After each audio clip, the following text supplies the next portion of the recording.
Hi y'all, it's me, Lauren with Cadillac Law, coming back to talk to you today about another exciting real estate issue. As always, nothing I say in this video creates an attorney-client relationship. I'm not giving legal advice, and by no means is Cadillac Law or my firm or me representing you on any case. So I want to get into this one right away. I have done a video about deed fraud, and I had someone call me and they let me know about this particular case, which I find to be quite interesting. So this young man had started writing deeds in his favor and then selling the properties or, doing whatever it was. He ends up going to jail, I think, because of that, and then from jail continues to write illegal deeds. I guess it was good money, he said. So he would just write a warranty deed.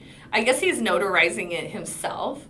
And he got 25 counts of theft and received a 10-year prison sentence. So when he was in prison, he was then accused of doing the same scam from his prison cell. That's how easy it is to do deed fraud in Texas. There is no one, when you go into the recorder's office, let's say this beautiful drawing my daughter made for me is a deed. When you go to the recorder's office, you just hand it to them. They're just verifying that it's notarized and that their addresses. That's it. The people at the recorder's office are not lawyers. They are not making analysis. They're not making sure a transaction occurred.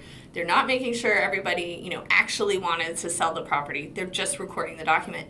Once it's recorded, then that person owns it. Now, if this young man, Mr. Ortiz, had gone to sell these properties and used a title company, there is no way a title company would insure and issue insurance for the title of any of his properties because there would be what is considered a gap in the title. However, on the properties he did this, the only way for the owners to remedy the issue is to go to court.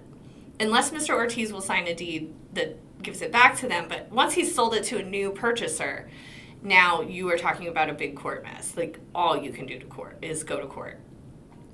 There is no way to really prevent this in Texas, but you can be diligent by just checking here in Dallas, that's DCAD, whatever, TCAD in Tarrant County, and just making sure that that name is reflective of your name. And if you see that it is no longer reflective of your name, like all of a sudden your name's not on your property on DCAD, then you need to call an attorney and you need to do a title report and you need to find out what's going on.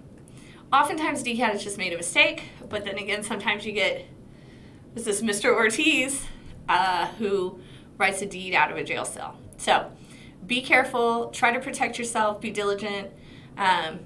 Protesting your property taxes helps with this because we have to go to DCAD to do it. And I've had clients who hire me and then I call them like, hey, this isn't your property. Why are we doing this? And we find a title issue and we cure it. So stay diligent, folks, but unfortunately no way to prevent what this man did here. I hope you've enjoyed this. Have a great day and join us again. Make sure you hit like and subscribe.